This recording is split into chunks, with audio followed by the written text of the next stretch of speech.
Is training for a marathon actually bad for your body? This came up in conversation during my 10 a.m. 10-week transformation class when we were talking all before class started, and today I'm going to give you the honest answer. As someone who's coached hundreds of clients and is now just a few days away from running my very first marathon, I've seen this debate from both sides. In this episode, I'm going to share what happened during my training, the injury that I'm facing in the final stretch, and what I believe about the body's true potential, especially when paired with the right mindset.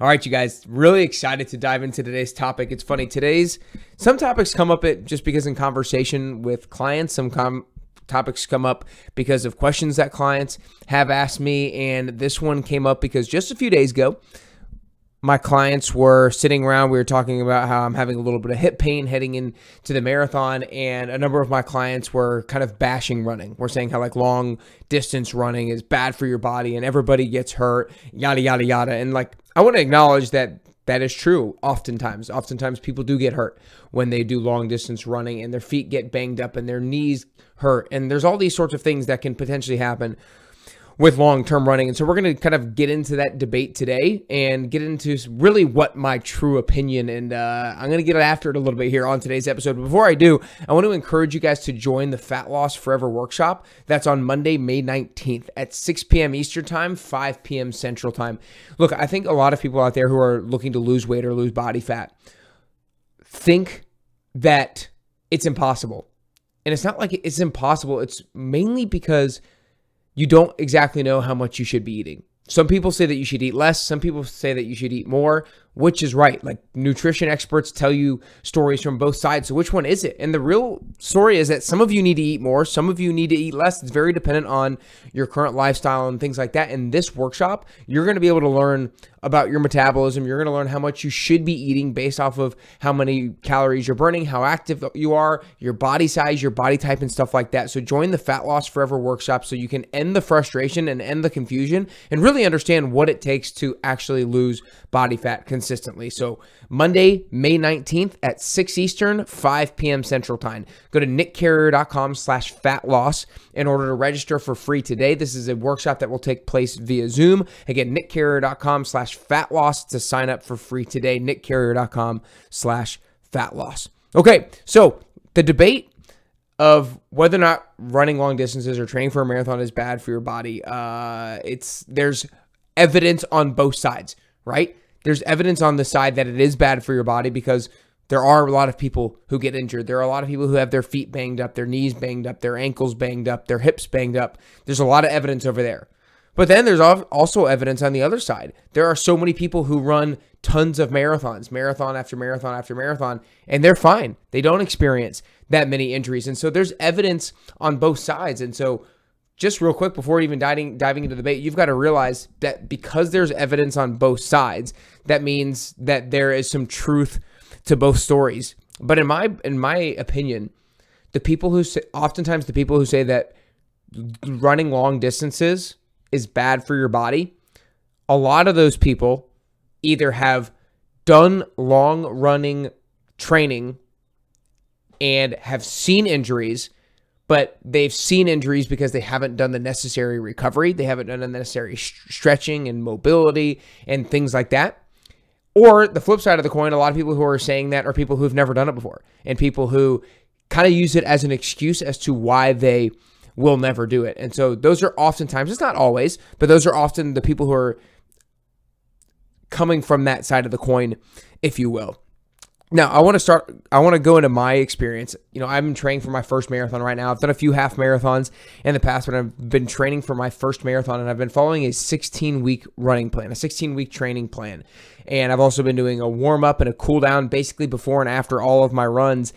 And I felt great for the first 13 weeks of training. My runs had been going good. I had been doing my stretching and mobility and hadn't really had any nicks or bruises or anything like that. I'd been feeling really good. I've been buying new running shoes and things like that and feeling really good. And then all of a sudden, kind of in week 14, I started to have some pain in my right hip. And it happened during kind of one run, and it wasn't too bad and didn't seem like it was something that I needed to worry about too much. And then I felt it a little bit on the next run, and again, it was a little bit of pain, but I thought it'll go away. Felt it a little bit more on the next run, and then I went to have it worked on and looked at a little bit, and then I did a 23-mile run. And after that 23-mile run, which was going to be the longest of my entire training plan, after that 23-mile run, later that day, I could hardly walk, and the next day I could hardly walk. And so that's been kind of what I have been experiencing personally. And now at the time of this recording, and the time hopefully that you listen to it, we are a few days away from me running the actual marathon. And so I'm going to tell you whether or not I'm actually running it and what my mindset and approach is as we head into race day. But to talk about like the injury possibility and the pain possibility, everybody's body is different. Everybody's feet are different. Everybody's ankles, knees, hips are all different. And depending on those things, depending on your natural foot shape, that can predispose you to potentially more pain or less pain, depending on your ankle mobility or your hip mobility or the cartilage that you have in your knees or how good your knees are just naturally, genetically. Those things are going to oftentimes determine how much pain you do or you don't feel if you're doing types of running. If you have asymmetries in your mobility, then that can oftentimes influence whether or not you're going to experience pain or experience injury. But what I would say is that every single person, regardless of how bad your feet are, how bad your knees are, or your mobility, you can do things to make it less bad. You can do things to improve those. You know, when it comes to if your feet are bad, you can find the right running shoes. You can find the right soles to put into your feet. You can make sure you're buying new running shoes at the right rate, if you will, making sure that you're buying new running shoes after 100, 200, or at most 300 miles on each pair of shoes. You can make sure you do proper stretching. You can work out the asymmetries and the mobilities in your hips and your ankles and stuff like that. You can do plenty of things to prevent injury. The thing is, those things aren't sexy. Those things take time. Those things are oftentimes boring, and those things are often things that we don't want to do. And so people who experience pain are oftentimes the people who didn't take the time and do the due diligence in getting that stuff done, and then they blame it on running when it's like, no, you could have actually not experienced pain if you did some of these proper preventative things in the first place. And so there are oftentimes modifiable factors that you can do to lower the chances or minimize the chances of pain or injury when you're doing running. Now, is it going to completely eradicate it for everybody? No, but can it largely lower the likelihood and minimize the likelihood of types of pain? Absolutely. And so those of you guys who have this fixed mindset around running is going to cause injury, if you're the type of person who has run and you've exhausted all types of things with regards to recovery, with regards to your shoes, with regards to mobility, and you've done all the stretching, all the mobility, all the things, and you're still experiencing pain, then come talk to me. Then come talk to me. Because right now, you know, when I've started to experience this hip pain, the way that I look at it is, okay, that's telling me I probably could have been doing something during this running journey that I wasn't doing that could have made it so I didn't experience this hip pain. And so I'm not blaming running on my hip pain. I'm kind of blaming myself and looking at myself in the mirror like, okay, what did I not know? What did I not do that could have lowered the likelihood or eradicated the chances of me experiencing this hip pain? So I would really, you know, I've just finished reading the book Extreme Ownership by Jocko Willink, and I would really encourage you guys that if you're experiencing pain, don't blame it on something, blame it on yourself.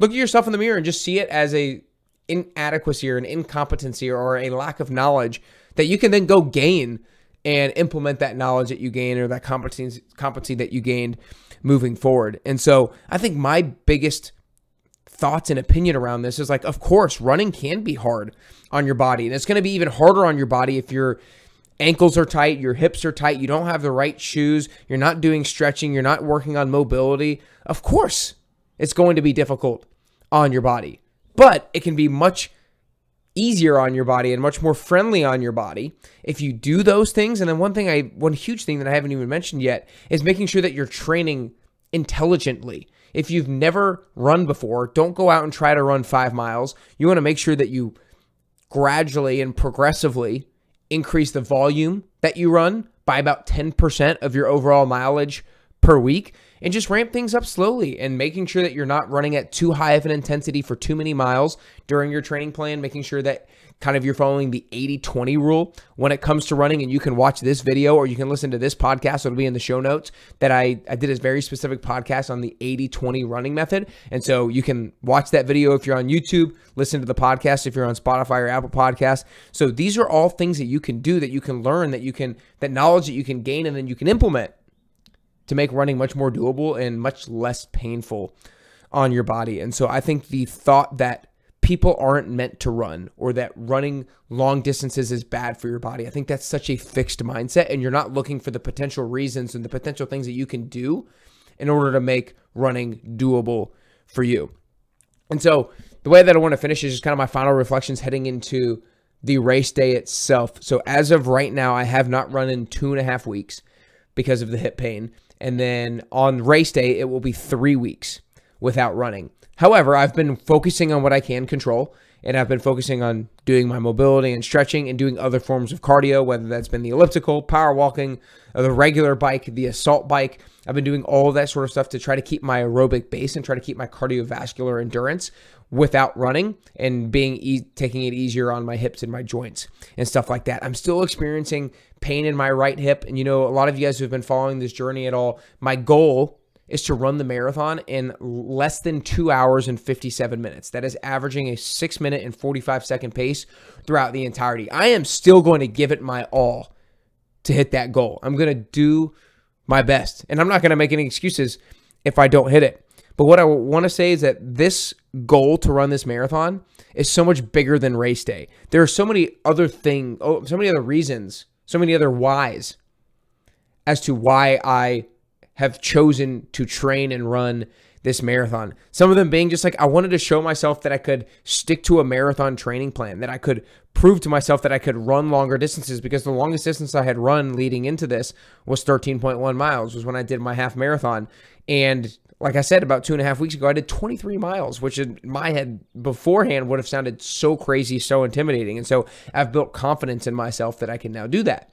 Also, I think the biggest reason was I wanted to learn what it took to train for a marathon. I wanted to learn how to train. I wanted to learn how many days a week, how fast are you supposed to run, how many miles are you supposed to do at a fast pace, how many miles are you supposed to do at a low pace. And so I wanted to learn all about the technicalities of training for a marathon. And I've done that. And I've also built a relationship with my running coach who I've had over these past 15 weeks now, which has been cool. And so all of those reasons have made this goal already a success. They've already been great wins.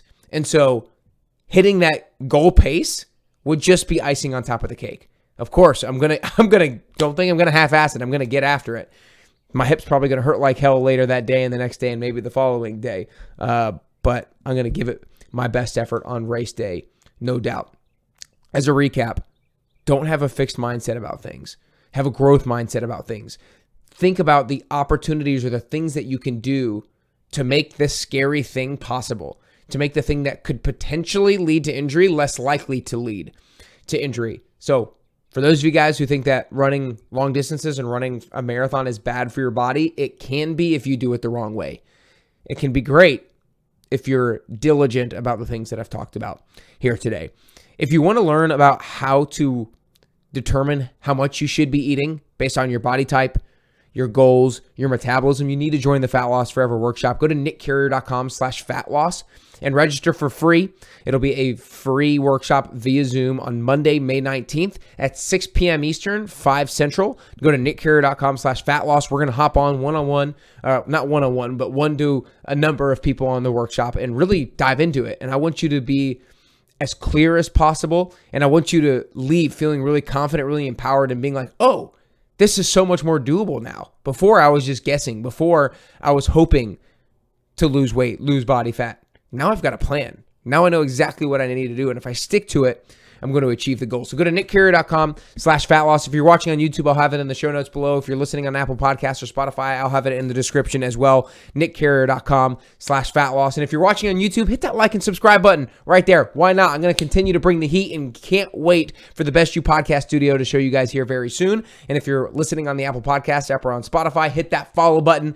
Make sure you subscribe so you get notifications about future episodes. We are about to bring the heat with future episodes, baby. I'm super excited about it. Hope you guys are too. Appreciate you listening. I hope today helps you get closer to your health and fitness goals. And ultimately, I hope today helps you get closer and closer to your best you.